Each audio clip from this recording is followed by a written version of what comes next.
अस्सलाम वालेकुम रहमतुल्लाहि व बरकातहू।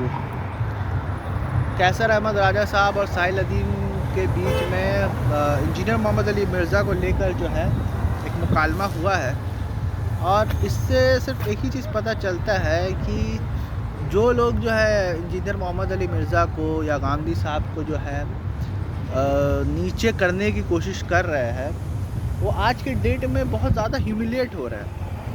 ठीक है, क्योंकि उसकी वजह ये नहीं है कि गांधी साहब सही है या गलत, या इंजीनियर जो है किसी भी मौक़िफ़ में सही है या गलत। ठीक है, बात ये है कि आप अगर किसी के मौक़िफ़ से इख्तिलाफ़ करते हैं, अगर आपको किसी का पॉइंट ऑफ व्यू पसंद नहीं है, तो आप इस हद तक गिरिएगा कि उसकी लाइफ को आप वल्नरेबल बना दीजिएगा। जैसे मिसाल के तौर पे कैसर अहमद राजा साहब जो है वो सेकुलर बोलकर और रैंड कॉरपोरेशन बोलकर जो है वो इंजीनियर मोहम्मद अली मिर्ज़ा के लाइफ को तो वल्नरेबल बना ही दिया। जो काम टीएलपी नहीं कर पाई वो कैसर अहमद राजा नहीं कर पाया। इस चीज़ के लिए कैसर अहमद राजा को अप्लॉस करना चाहिए कि जो काम उनके ऊपर 5 जो है कातिलाना हमला हुआ है, ऑफिशियली, अनऑफिशियली तो वो बोलते बहुत हुआ, लेकिन ऑफिशियली जो है 5 कातिलाना हमला हुआ है इंजीनियर मोहम्मद अली मिर्ज़ा के ऊपर। ठीक है, लेकिन फिर भी उस बंदे को वो हिला नहीं सकी।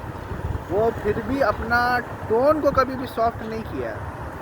आपको इंजीनियर मोहम्मद अली मिर्ज़ा के टोन से इख्तलाफ हो सकता है, लेकिन वो जो बात करते हैं आप दलील के बुनियाद पर उसको रद्द करो ना। और अगर आप ऐसा नहीं कर सकते हैं ना, तो वक्त बहुत बेरहम है। ठीक है, वो ज़माना चला गया कि अब जो है आप कुछ भी बोलोगे और लोग सुनते जाएंगे, भले उसके बात में दम है कि नहीं। अभी सोशल मीडिया इतना ब्रूटल है, अभी इंटरनेट इतना ब्रूटल है कि आप कोई भी बात बोलोगे आप एक्सपोज हो जाओगे। पहले आप एक्सपोज नहीं होते थे। पहले आपका एक आज आपको इतनी इनसिक्योरिटी इसलिए हो रही है क्योंकि मौलवियों का राज वो कम हो रहा है, वो ख़त्म हो रहा है, ऑलमोस्ट एंड पर है। रेनेसांस की एक फ़िज़ा हो रही है जिस तरह से क्रिश्चियनडम में हुआ था। और यही जो है उस ज़माने के मौलवी और पादरी जो है इस तरह के जो जब गुंडागर्दी करते थे। और आज तो एक टर्म भी आ गया है, दावा माफिया।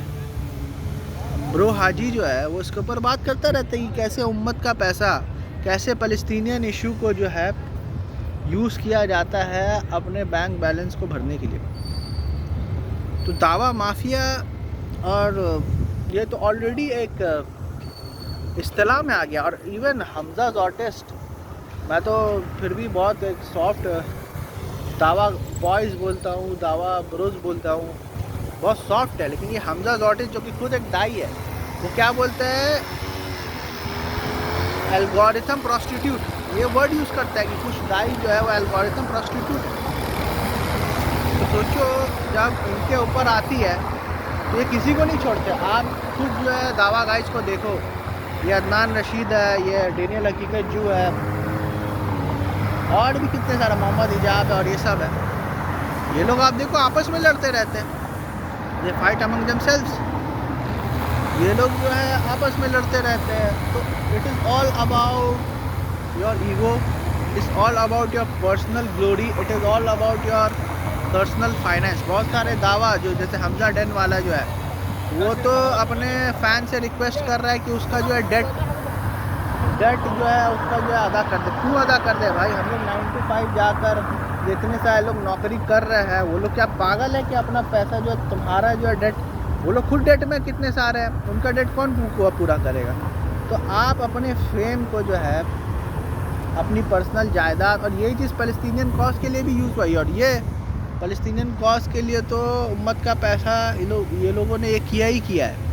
लेकिन एट द सेम टाइम आप देखना उमर सुलेमान वगैरह हो गया, और अपना बिहाइंड द व्हील्स अगर देखोगे चैनल है, तो वहाँ पर आपको पता चलेगा कि उमर सुलेमान और यासिर बिलजा, जो कि बहुत ही मतलब आपको दिखने में तो कितने बड़े सेलिब्रिटी इमाम दिखते हैं, लेकिन जब उनके इंस्टीट्यूट में बच्चों के साथ जिनसी ज़्यादती हुई है, जिसको किसी दूसरे इमाम जैसे इमाम निक ने एक्सपोज किया है, तो ज़्यादती को रोकने के बजाय वो जो है जो विसल ब्लोअर है उसी को जो है उन्होंने बैन कर दिया। इमाम निक को बैन कर दिया, उसको सेंसर कर दिया, हर तरफ से कैंसिल कर दिया उनको, हर तरफ से। ठीक है। तो और फिर अल्टीमेटली क्या हुआ, अल्टीमेटली जब खुद जो है बाहर की अथॉरिटीज़ ने पता करके अल मगरिब इंस्टीट्यूट में एक बंदे को जो है गिरफ़्तार किया चाइल्ड पोर्नोग्राफी को लेकर, चाइल्ड अब्यूज़ को लेकर, तब इन लोगों को अकल आई। लेकिन इससे पहले जो है इमाम निक कह के एक बंदा था, वो कितना जो है कोशिश किया था बताने के लिए। विसल ब्लोइंग तो बहुत पहले से हो रही है। फिर मदरसों में जो बच्चों के साथ जिनसी ज़्यादती हो रही है, वो क्या किसी से छुपी हुई है? मैं कोई ऐसी बात बोल रहा हूँ जो किसी को पता नहीं है? ये तो सबको पता है। मतलब ये तो एकदम ओपन सीक्रेट वाली बात हो गई है। और ख़ुद जो है अली भाई जो है इस चीज़ को जो है इमाम इब्न कसीर की किताब से भी साबित कर चुका है। तो इसके बावजूद भी अगर ये लोग नहीं सुधरते हैं तो ये लोग एक्चुअली किसी और का नुकसान नहीं कर रहे हैं। अभी गांधी साहब के ऊपर रैंड कॉरपोरेशन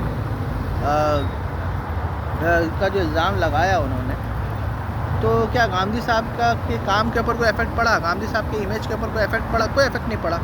इनके इमेज और इनके काम के ऊपर इफेक्ट पड़ा, क्योंकि इनके खुद के लोग जो है वो बोल रहे कि ये तो बंदा जलन और हसद में निकल गया है।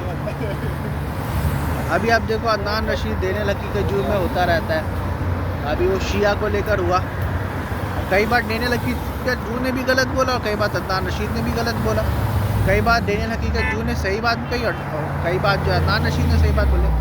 तो गलत सही तो इंसानों में लगा रहता है, लेकिन उसके बेसिस पे किसी से बुग्स करना, उसके बेसिस पे जो है किसी को जो है इस्लाम से खारिज करना, या अगर आप इस्लाम से खारिज नहीं भी कर रहे हो तो आप बोल रहे हो कि मेन स्ट्रीम इस्लाम नहीं है, ये थोड़ा सा गुमराह है, काफिर तक कुफ्र तक नहीं पहुँचा है लेकिन थोड़ा सा गुमराह है। तो ये इख्तियार आपको किसने दिया? Why are you playing God? You should not play God, you should know your own limitation. अपनी औकात लोगों को पता होना चाहिए कि तुम एक कॉमन इंसान हो, कॉमन मुस्लिम हो। Behave like a common man और कॉमन मुस्लिम। डोंट बिहेव लाइक गॉड और don't behave like messenger of Allah. You are not fine. लेकिन अभी ये जो बहुत अच्छी बात जो है अपना बिहाइंड द व्हील्स वाले ने कहा है कि this people once you declare yourself a दावा person you are above criticism. मतलब ये लोग जो है अपने आप को दावा, अगर कोई बंदा जो है, अभी मैंने खुद जो यासिर कादी जिनकी मैं रिस्पेक्ट करता हूँ एक्चुअली, उनके बारे में मैं वीडियो बनाया कि उनका जो पोजीशन है ना शिर्क को लेकर और जो तकलीद को लेकर वो रॉन्ग पोजीशन है। तो मैंने अपने बताया दलाइल जो मेरे को देना था। मेरे को नीचे कमेंट में बोलता है बी केयरफुल। क्यों बी केयरफुल भाई? मैंने कोई बात तो बोली है, या तो वो सही होगी या तो गलत होगी। अगर गलत है तो बताओ ना क्या गलत मैंने कहा। तो बी केयरफुल की क्या बात है भाई? वो स्कॉलर्स को ही, और यहाँ पर मैं बहुत देखता हूँ कि भाई मैं स्कॉलर्स की इज्जत करता हूँ, स्कॉलर्स को जवाब नहीं देता। बहुत सारे लोगों को मैंने सुनता हूँ, मैंने क्यों नहीं जवाब देते? क्या डरते हो स्कॉलर से? यहूद और नसारा अपने स्कॉलर्स की मान के तो गुमराह हुआ है और तुम अपने स्कॉलर्स की मान के तुम जन्नत पालोगे। तो दुनिया का हर आदमी तो यही सोचता है कि मेरा माई आलिम इज़ द स्ट्रॉन्गेस्ट। दुनिया का हर आदमी तो अपने आलिम की ही बात सुनता है ना। तो सब के सब हिदायत पे आ जाना चाहिए आपके हिसाब से। आपको अल्लाह ने कल दिया है, कुरान ने ये कहा फला ताकिलून। आपको कुरान ने ये कहा है कि आप जो किसी को ब्लाइंड फॉलो मत करो, अपना जो फैकल्टीज़ अल्लाह ने दिया है उसको इस्तेमाल करो। कुरान ने तो कहीं नहीं बोला कि उलमा की अंधी तकलीद करो। कुरान ने तो कहीं नहीं बोला कि उलमा की रेस्पेक्ट करो। भाई वो काम रेस्पेक्ट वाला करेंगे तो ऑटोमेटिकली रेस्पेक्ट होगा, ठीक है। अगर वो काम डिसरेस्पेक्ट वाला कर देंगे तो ऑटोमेटिकली डिसरेस्पेक्ट होगा। कहाँ लिखा? वो उल्टा सीधा जो है आउट ऑफ कॉन्टेक्स्ट आयत बोल करते हैं फसलू अहले ज़िक्र इन कुंतुम ला तालमून। आउट ऑफ कॉन्टेक्स्ट आयत है एकदम। अरे भाई अहले ज़िक्र से यहाँ मुराद यहूद और नसारा है। कॉन्टेक्स्ट देख लो। वो मुशरिकीन मक्का ये बोलते थे कि ये जो है ये कैसा नबी है, ये खाता भी है पीता भी है, नॉर्मल काम करता है। अगर एंजल्स होते तो मतलब अल्लाह को तो एंजल्स भेजना चाहिए हम लोग को बोलने के लिए। तो उसका जवाब अल्लाह सुब्हान ताला ने कहा है कि इससे पहले भी जो है हमने जो भी किसी को वही दिया है ना वो इंसानों को ही दिखाया है। फसलू अहले ज़िक्र इन कुंतुम ला तालमून। कि अगर तुमको यकीन नहीं होता ना तो अहले ज़िक्र से पूछो। अहले ज़िक्र कौन था? अहले किताब थे। उस ज़माने में अहले ज़िक्र कौन था? जब ये आयत नाजिल हुई थी अहले किताब थे। उनको पता था कि इससे पहले जितने भी रसूल आए थे सब इंसान थे और इंसानों जैसी हरकत करते थे। कोई एंजेलिक पर्सन नहीं थे वो लोग। उसका जवाब अल्लाह सुब्हान ताला ने दिया। इसमें कहाँ लिखा है कि उलमा की बात सुनना चाहिए? अहले ज़िक्र की बात सुनो ना, जो ऑलरेडी जिन लोगों के पास किताब है वो लोग ये बात जानते हैं कि इससे कि प्रॉफिट्स जो है हमेशा ह्यूमंस होते हैं। बस इतनी सी बात इसमें। कहाँ उसको भी तोड़ मड़ो कि अहले ज़िक्र को अहले इल्म कहते हैं, ठीक है, कि if you don't know ask the person who no. Zakir Naik साहब यही बोलते हैं। नहीं, this is common sense actually, that if you don't know ask the person should know. Quran is not here to teach us common sense. We already have common sense. Quran is here to teach us about afterlife. Quran is here to teach about life after death, about heaven and hell. Quran is not here to solve worldly problems. The world which will end in just a twinkle of your eyes. Quran is not here for that. Allah subhanahu wa ta'ala has given us aql. To solve worldly problems, Allah has given us aql. Quran is there for our salvation in hereafter actually, and what deeds which we need to do in order to get there, and that deed should not be left and right. We should not. Quran is actually for religious people. Do you know that the Quran is actually for the religious people? Quran does not discuss secularism, atheism, liberalism. Quran does not discuss it. He actually discusses the religiosity. So religious people are more in need of Quran than those people who are not religious at all. Because we find that those people who are not religious at all, they are already at their fitra level. Fine. These people who have become religious, they are the one who is causing all the havoc in this world. So they need to control their religiosity. That's what the Quran is trying to teach. If you see, Quran is addressing the mushriks, the Ahl Kitab. Who else is the Quran directly addressing? To the atheist or any liberal person? No, Quran is only giving principles to the people who are already religious in nature, that they should behave themselves.